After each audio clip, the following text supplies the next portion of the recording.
Et bonjour à toutes et à tous, on se retrouve aujourd'hui pour une vidéo présentation majorette avec quelques trucs que j'avais amassés. On va commencer par deux sympas modèles, plein de poussière que j'enlève parce que c'est stocké depuis un petit moment. Deux Bugatti Chiron, les Pur Sport en deluxe, donc avec la petite boîte qui va bien, les ouvrants. Qu'est-ce qu'il y a de spécial? Les petits les roues gomme, ils appellent ça, mais bon, c'est pas des, ne sont pas aussi jolis que sur Hot Wheels, mais c'est sympa d'avoir des roues gomme chez Majo. Puis après, bien sûr, les suspensions classiques, puis les ouvertures de capot et de portière. Donc on a la bleue, le bleu Bugatti, avec les jantes noires, les feux rapportés à l'avant, à l'arrière, des jantes qui lui vont bien. C'est sympa. Bon, c'est pas le point fort de Majo, on le sait. Des jantes peut-être chouille petite, hein, par rapport à la vraie Bugatti qui a des roues énormes. Je sais pas si vous êtes passé à côté d'une Bugatti, c'est vraiment impressionnant. Donc on a le petit capot pour mettre 3 bagages. Et en bordeaux, comme ça, je la trouve peut-être plus jolie. Alors c'est moins, on va dire, moins identifié Bugatti, ben, le bleu Bugatti qui est légendaire. Mais ça reste très joli avec ce noir, je trouve que ça se marie mieux. Moi je préfère que la bleue là, elle est très très belle. Très très belle, pareil, hein, roue gomme, châssis plastique, par contre ça on est dégoûté. Mais écoutez, c'est sympa d'avoir les Bugatti. Je crois que, alors, c'est celle-ci, non c'est pas celle-ci, c'est celle-ci. Donc là on est sur la Sian, le dernier modèle de chez Lambo. En bleu, je crois que je vous l'ai présentée, ou elle est quelque part, je crois que je vous l'ai présentée en kaki, elle est aussi en kaki, en genre de kaki camouflé un peu là, un peu mat. La voici en bleu. Alors les feux à l'arrière, ils sont, on va dire, moulés dans la masse métallique. L'ouvrant avec, on voit quelque chose, ouais, le bourrin qui est pas trop détaillé. Les portes, fameuses portes papillon là, enfin, on n'appelle pas ça papillon parce que papillon apparemment c'est différent, ça s'ouvre papillon, ça s'ouvre comme ça. Et ça, c'est, je sais plus comment on appelle ça. Bon, bref, c'est un petit détail, à ne pas se tromper. Les feux rapportés, elle a un beau regard. Donc là, pareil, hein, on est sur du deluxe. Donc on a la petite boîte collector, on a les roues gomme. Sympathique. Sympathique. Pas indispensable. Bah, oui, oui, c'est joli parce qu'on est quand même sur du roue gomme et tout. Moi, j'attends vraiment qu'il s'aligne avec des premiums de chez Hot Wheels avec un châssis métal. Moi, pour moi, ce serait quand même le top, voilà, pour avoir des miniatures vraiment terribles, quoi. Donc après du premium, on va aller assez rapidement, la Cephiro A31, je crois qu'elle existe en, alors c'est assez récent ça, hein. Elle existe en deux modèles, la noire comme ceci, que je préfère à l'autre d'ailleurs, et l'autre, je ne sais pas si je vous l'ai présenté, ou alors elle traîne quelque part derrière moi. Non, mais je crois que je vous l'ai présenté. Mais si je ne vous l'ai pas présenté, je la verrai en débarrassant le bordel. Euh, avec une tempo, attendez 2 secondes, je crois qu'il y a mon collègue facteur qui arrive. Ouais, heureux les amis, ben vous voyez, c'est un colis de miniature. Et alors j'en étais à que l'autre était tempo majorette en gros, avec style version un petit peu course. Je vais vous laisser la belle surprise pour la fin, la plus jolie, on va dire, la plus rare pour la fin.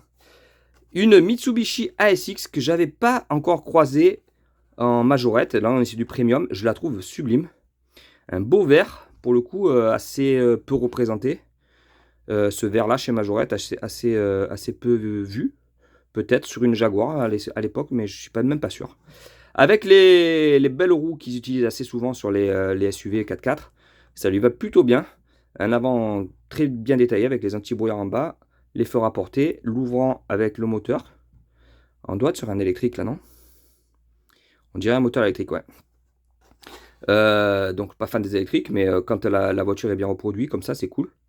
Les feux peints derrière, elle est super jolie cette petite Mitsu. Et puis ça change un peu, c'est cool. De la nouveauté, c'est toujours bonnard. Oh, qu'est-ce que c'est cette vieillerie? On est dans le vintage, donc la Dacia 1300, qui existe en plusieurs coloris. L'arrivée il n'y a pas longtemps chez nous, hein, en vintage, là, c'est ce coloris-là que j'ai. Alors je sais pas s'il existe depuis un autre coloris en vintage individuel. Je sais qu'il existe des packs, des gift packs de 4. C'est 4, hein, je crois, ouais. Donc 4 ou 5. qui se trouve que, je sais plus dans quel pays là-bas, là. Un pays un petit peu sur l'est de l'Europe, les pays de l'Est, quoi. Les jantes, alors les jantes sont déconnées parce que je trouve que ça va pas avec, quoi. Ça fait jante très tuning moderne Noroto. Et sur une vieillerie comme ça, je trouve que c'est pas très fidèle, en fait. Je trouve que c'est... Après, c'est joli, hein, mais ça la fait pas d'origine, en fait. Ça la fait tuning un peu Noroto, quoi. Donc, quoi dire sur ce modèle? On peut passer assez rapidement. La couleur un petit peu vintage, les ouvrants de porte et une finition sympa, quoi. Bon, je l'ai pris pour la collection, hein, parce qu'il la faut, mais pas non plus... Je préfère directement celle-ci, hein, dans la série vintage. Petite nouveauté qui revient au goût du jour chez Majorette. La DS, avec le vert un petit peu pastel d'époque, le toit blanc. Je trouve que c'est assez réussi. L'arrière qui est plutôt cool, hein, il est plutôt fidèle, avec les petits feux et le pare-choc qui l'entoure. Alors on voit que c'est du plastoc, le pare-choc, mais c'est pas très grave. Les galettes qu'ils utilisent sur les deux Dush et tout ça, le galette un peu vintage de chez Majorette. Pas fan, mais pour le coup, là on est plus dans le ton de l'époque, quoi, par rapport à la Dacia qui, je trouve que ça dénature un petit peu le modèle. Les petits optiques là, alors ouais, les proportions, oui, le profil ça va, c'est bien, c'est propre. Je pense quand même qu'elle serait peut-être un chouïa plus longue à l'avant. De l'avant, je pense, hein, je sais pas, il faudrait que je compare avec des photos. Sinon, c'est assez bien reproduit quand même, hein. Elle est jolie, on l'attendait depuis un moment, enfin moi particulièrement je l'attendais. Personnellement, avec les petits ouvrants de porte et tout. Elle est sympa, la couleur, j'aime bien. Avec le blanc, le toit blanc, c'est très beau. On part sur une beauté. Pour le coup, celle-ci, alors là, moi, je la kiffe. Je sais même pas si je vais pas prendre une deuxième pour l'ouvrir. L'RS, la Mégane RS. Une des dernières Mégane RS, ben, d'ailleurs, la dernière, je crois, RS, en essence. Full essence qu'on va trouver. Et même la dernière Mégane RS tout court, puisque maintenant, RS est fini. Et la section sportive de chez Renault, ça sera Alpine. Donc là, RS Trophy R. Donc là, on est sur le modèle, le plus gros modèle d'RS, la Trophy R. Donc elle fait, je sais plus les chevaux, je ne pourrais pas vous dire parce que d'un modèle à l'autre, d'RS, Mégane RS, ça change. Mais là, on est sur voilà, la carte la plus grosse avec la finition, on va dire, la plus sportive de chez Mégane RS, de chez RS. Elle est très belle avec le Trophy R sur le côté. Les jantes avec le petit rouge, j'adore, vous voyez, je trouve ça très joli. Bon, c'est les jantes qu'ils utilisent de partout, sur les classes A, tout ça et tout, mais c'est très beau avec le diffuseur arrière, l'ouvrant, le capot comme ça, bombé avec le tout noir, et l'avant avec les nouveaux optiques là qui descendent là, avec les clignotants dynamiques là. Moi je la kiffe cette caisse, et ben, on peut lui dire au revoir. Puisque maintenant, on va taper chez Alpine. Et la future remplaçante de la Mégane RS, apparemment, sera couplée hybride, électrique et thermique. Donc c'est de la merde. Mais ça va diffuser, hein, ça va marcher fort. Mais moi, bon, vous voyez, je suis pas très électrique. Et pourtant, je travaille depuis une quinzaine d'années avec des électriques. La Viper SRT en verte avec les petites lignes de chez Viper, voilà, qu'on identifie bien. Noir sur le truc. Bon, le vert, je trouve pas très beau. Mais la voiture est belle, elle est bien proportionnée. Elle manque peut-être un peu de la baisser un peu, la rabaisser un peu. L'ouvrant de porte, les jantes noires. Et voilà, une finition complète avant-arrière. On va accélérer pour aller sur la petite beauté finale. La 508 SW que je vous ai présentée en autre coloris. Je crois que je l'ai présentée en blanche, en noir, il me semble, ou en grise. Je sais plus, non, je confonds avec la Volvo. Donc le break de chez Peugeot, magnifique, trop bien retranscrit, les optiques comme ça, regardez-moi les optiques, on reconnaît bien le regard de la Peugeot avec la calandre, les petits clignotants dynamiques devant, les jantes noires qui lui vont très bien, la taille est parfaite, l'ouvrant et la finition arrière, ce modèle-là est particulièrement réussi. En termes de finition, de proportion, tout va bien. À part que les moteurs des dernières Peugeot, les PureTech là, les 1200 PureTech et même le 1600 PureTech, hein, le moteur du GTI, tout c'est très fragile, il y a plein de problèmes. Celle-ci, alors je crois que c'est celle que j'ai trouvée en dernier, il y a peu de temps on va dire dans le groupe. La R8 coupée en version City, donc en version taxi. Alors c'est totalement imaginaire puisque je pense qu'il n'y a aucun taxi écrit comme ça. Ça me rappelle Crazy Taxi, un jeu sur Dreamcast à l'époque, l'écriture. Le damier, bon, on a une finition complète et tout, hein, on est sur du... Là, City, on est plus sur du... en termes de finition, sur du... Comment ça s'appelait là? Aidez-moi. La gamme qu'on peut trouver à pas cher, là. Bon, bref, on s'en fout. L'Audi Q4 e-tron, donc une nouveauté encore de cette année chez Majo. Donc on est sur du électrique, on est sur du gros SUV bien lourd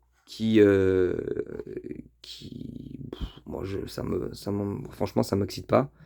Mais joli, belle façade avant, optique, les petites jantes qui vont bien, non, ben, un beau profil et tout ça. L'arrière qui est pas terrible par contre, le pain là. Ça, c'est pas très beau. Bon, ça a le mérite d'être peint. Donc, déjà, il y a une tempo arrière. Donc, ça, on peut pas critiquer parce que Hot Wheels, même si Hot Wheels a fait, même en mainline, a fait énormes progrès et qui sont souvent très bien finis avant-arrière. Mais il reste beaucoup de modèles Hot Wheels sans finition. Là, on est quand même sur une finition arrière. Donc, on est content. On a des feux rapportés. C'est cool. La petite beauté pour la fin. Mais que ça fait un bon moment que je n'ai pas retrouvé. Donc, le Land Rover, donc en version gold doré, comment ils appellent ça? Rose gold, voilà. Gold rose édition 2022. Donc c'est la dernière des gold que j'ai trouvé. Et je crois que c'est la deuxième en rose. Je crois que la première c'était la 35. Je me semble, je sais plus trop. À vrai dire, j'ai un petit peu zappé. Je suis un petit peu dégoûté de, de la disponibilité des Majos en magasin. Et pourtant, je suis pas dans une région où vous voyez, j'ai quand même des modèles, hein, où on est des pauvres malheureux. Hein. Il y a pire encore en France. Elle est quand même très belle. Hein. Le défendeur devant, la calandre complète avec le petit ouais, c'est très beau. Mais je suis dégoûté voilà, de cette disparité, de ces problèmes d'approvisionnement dans les magasins. Et donc, je suis passé peut-être à côté d'autres modèles.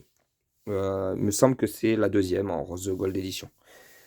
Les amis, dites-moi ce que vous avez préféré dans ce lot. Moi, j'ai une petite préf, bien sûr, pour celle-ci, parce que plus rare, entre guillemets, hein, on n'est pas sur du STH non plus de chez Hot Wheels. J'aime bien la Cefiro. Et puis, j'ai bien aimé celle-ci. Je la trouve bien réussie en finition et la couleur qui est sympathique. Voilà. Après, bien sûr, la DS. Et